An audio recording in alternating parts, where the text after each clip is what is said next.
Salut à toi et bienvenue dans ce 5e épisode de ce guide pour les étudiants réunionnais qui s'envolent vers la métropole. Donc à ce stade, si tu as suivi tous les autres épisodes, tu es censé avoir une meilleure idée de comment trouver un logement et aussi tu es censé avoir commencé à faire tes valises normalement. Et dans l'épisode d'aujourd'hui, on va voir la dernière étape qui t'attend avant de t'envoler, dire au revoir à tout le monde. Dire au revoir à tout le monde ou encore faire ses adieux. Bon, quand même pas faire ses adieux puisque tu vas revenir, tu vas pas mourir, t'inquiète, tu vas survivre, je te promets. Mais c'est quand même un sujet assez intime dans le sens où chacun finalement vit les séparations, gère les séparations à sa propre manière. Donc j'ai bien conscience que c'est un sujet qui est quand même assez intime et personnel. Mais bon voilà, comme moi et beaucoup d'autres rayonnés, on est aussi passé par cette étape de séparation, de dire au revoir à tout le monde. On sait que c'est assez difficile. Donc c'est pour ça que j'aimerais te toucher quand même quelques mots par rapport à ça dans cette vidéo. Donc le but de cette vidéo, je l'espère, c'est de te faire sentir un peu moins seul, de te dire que tu n'es pas tout seul dans cette galère, que beaucoup d'autres personnes vivent ça en ce moment même. Et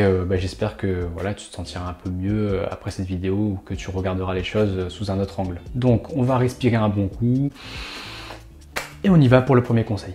Bon alors le premier conseil qui est assez naturel, c'est de marquer le coup. Donc marquer ton départ, organiser une petite fête, une petite soirée ou je ne sais quoi avec ta famille, tes amis, à tous les êtres qui te tiennent à cœur et qui te sont proches. Donc quand je dis marquer le coup, ça va dépendre de toi, de ce que tu préfères. Si tu préfères les grosses soirées, la Villa Club, Beach Club, etc. ou bien plus les pique-niques à l'Ermitage ou encore les petites soirées ou les après-midi en petit comité. Donc c'est à toi de voir, c'est comme tu préfères. Et donc je trouve que marquer ton départ, c'est aussi l'occasion de remercier finalement toutes ces personnes qui t'ont toujours soutenu, qui ont toujours été présentes pour toi dans les moments où il fallait. C'est aussi l'occasion, si tu en as envie, de dire au contraire à certaines personnes de balancer un peu les autres 4 vérités dans votre gueule. Enfin, bien sûr, je plaisante. Mais bon, tu m'as compris, l'idée c'est de créer des souvenirs que tu emporteras avec toi lors de ton voyage. Profite aussi de ces derniers moments pour prendre le temps et savourer vraiment les paysages de l'île de la Réunion. Je te dis ça si jamais, comme moi, tu as grandi toute ta vie sur cette île, parce qu'en fait, si c'est le cas, tu n'as pas encore probablement vraiment conscience de la chance que tu as. Je ne suis pas en train de dire que tu ne connais pas ou que tu n'aimes pas ton île, c'est pas ça que je dis. Mais tu verras que partir pendant une très longue période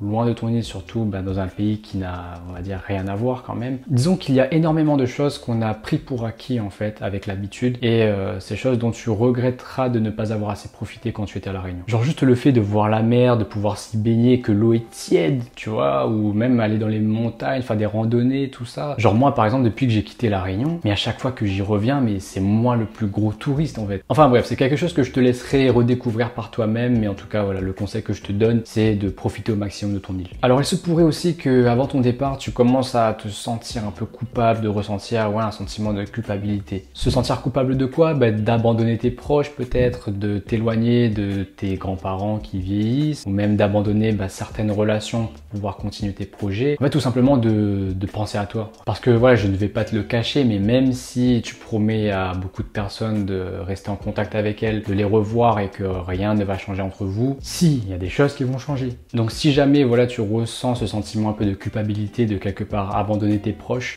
sache que c'est quelque chose que tu t'infliges vraiment toi tout seul. Et ça tu peux facilement le voir, si tu parles de tes sentiments à ton entourage, tu vas voir que au contraire, les gens sont plutôt contents et sont fiers de toi en fait. Les personnes qui sont vraiment proches de toi vont plutôt te soutenir dans ton projet et ne vont pas du tout te juger. Donc voilà, si jamais tu ressens un peu ce sentiment-là d'être coupable, d'abandonner tes proches, respire un bon coup, vraiment, personne ne t'en veut absolument de poursuivre tes études en métropole. Donc tu peux franchir les portes d'embarquement la tête haute. Donc comme je te l'ai dit, chacun vit un peu ces choses-là à sa manière, mais si tu veux, c'est très important de ne pas laisser ces émotions, ces sentiments-là t'accompagner dans ton voyage et ne pas qu'ils envahissent ton quotidien une fois que tu seras là-bas. Parce que ça pourrait rendre ton intégration un peu plus difficile et t'empêcher de profiter pleinement de ta nouvelle expérience. Un autre point que j'aimerais aborder avec toi, surtout si tu es en couple ou en relation, donc les célibataires, désolé, on se revoit dans quelques secondes, faut-il mettre un terme à son couple?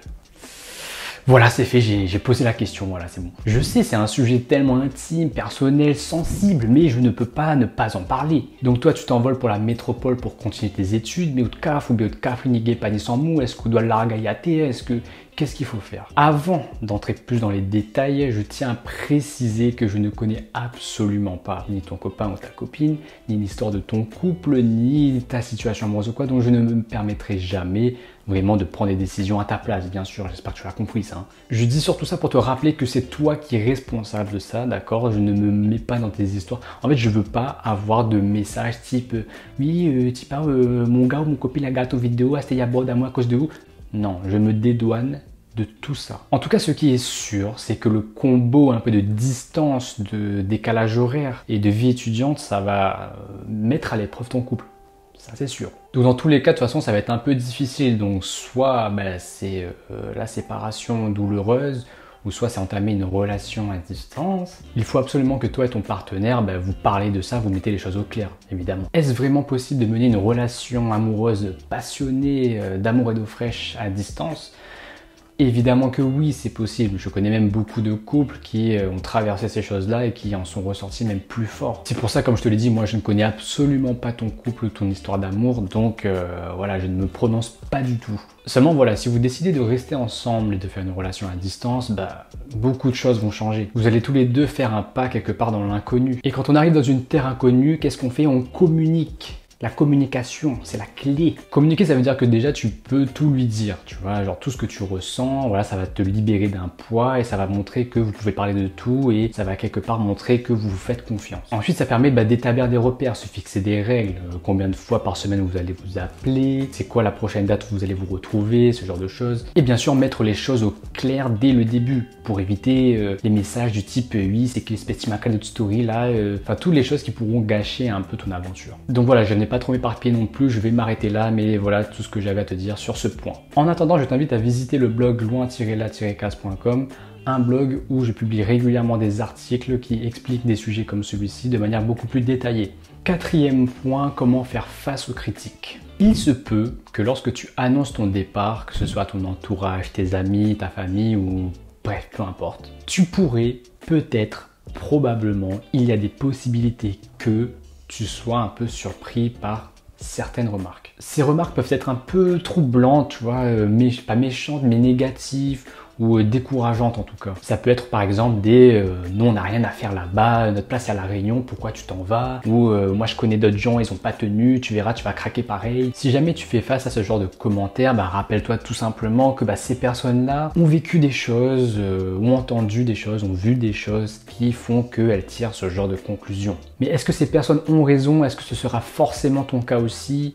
Comment tu peux savoir si tu essayes pas? Tu vois, là c'est pas le moment de laisser aux autres écrire ta propre histoire, tu vois. C'est comme si tu voulais écrire une nouvelle page de ta vie, mais en donnant le stylo à quelqu'un d'autre. Ou c'est encore comme vouloir un peu préparer le rougail parfait en laissant le voisin doser le piment. Tu vois, ça n'a aucun sens. Donc même si ces commentaires ou ces remarques peuvent être assez déstabilisants parfois, je t'invite à ne pas réagir. Écoute-les si tu veux par respect, mais écoute-toi d'abord en premier, genre ce que toi tu as vraiment envie de faire. Bon, je pense que ce que je viens de dire là est assez logique quelque part pour tout le monde, mais bon, crois-moi, quand ces commentaires ou ces remarques viennent de personnes qui te sont vraiment proches, de personnes à qui tu fais vraiment confiance, ça peut être un peu tendu des fois. Et enfin, le dernier point que j'aimerais traiter, enfin c'est pas vraiment un point, c'est plutôt une parenthèse ou quelque chose que j'ai envie de te partager quoi, c'est la salle d'embarquement. Alors la salle d'embarquement, il faut en parler de ce truc-là.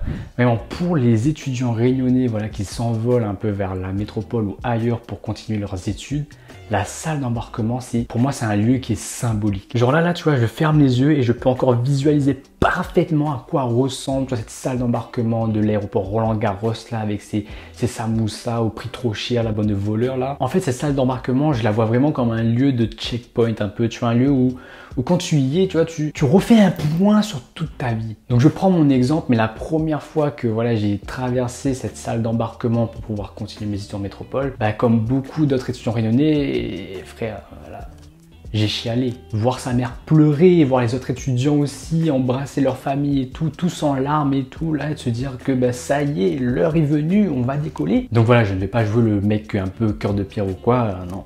J'ai pleuré, voilà, je le dis. Et même le fait aussi de voir tous les autres un peu complètement déchirés autour de moi, ça m'a aussi donné ce sentiment un peu, pas de colère, mais d'injustice quelque part, de se dire que on est obligé quelque part de quitter toute la Réunion, toute notre famille, pour pouvoir continuer ses études parce qu'il y a un manque d'opportunités à la Réunion. Et puis le temps a passé, et puis à chaque fois que je reviens à la Réunion et que je repasse dans cette salle d'embarquement, je fais un genre de bilan sur ma vie, tu vois.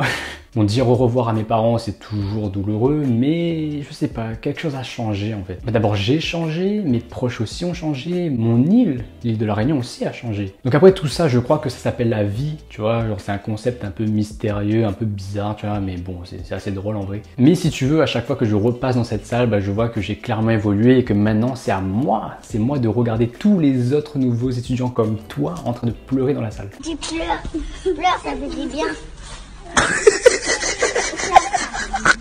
Et en fait, tout ça pour te dire que ce départ-là que tu t'apprêtes à prendre, comme son nom l'indique, c'est un départ. Bon, s'il y a un peu une phrase qui veut rien dire et qui est un peu inutile, mais si tu veux, comme c'est un départ, ça veut dire que ta vie n'est pas encore terminée. Au contraire, en quittant ton domicile familial, ta zone de confort, on te donne l'opportunité de toi prendre les commandes. Là, ça y est, là, dans la voiture, il n'y a plus le moniteur d'auto-école avec les pédales là sur le siège passager. Non, là, il n'y a que toi qui conduis. De toute façon, c'est 100% certain que rien ne se passera exactement comme tu le voudras. Donc le moment est venu pour toi d'arrêter de rêvasser, de passer du temps à imaginer la vie que tu souhaiterais avoir ou quoi, mais à passer plus de temps à prendre les bonnes décisions. Donc c'était tout pour cet épisode un peu philosophique qui change des précédents, mais voilà, je tenais quand même à t'en parler parce que le moment du départ, c'est quelque chose qui est quand même important. Alors prends bien le temps de te préparer, de digérer un peu tout ça, et puis en attendant, je te souhaite un très bon vol. Donc sur ce, Mila Sao, et puis nous retrouve au prochain épisode, et de l'autre côté de la mer du coup.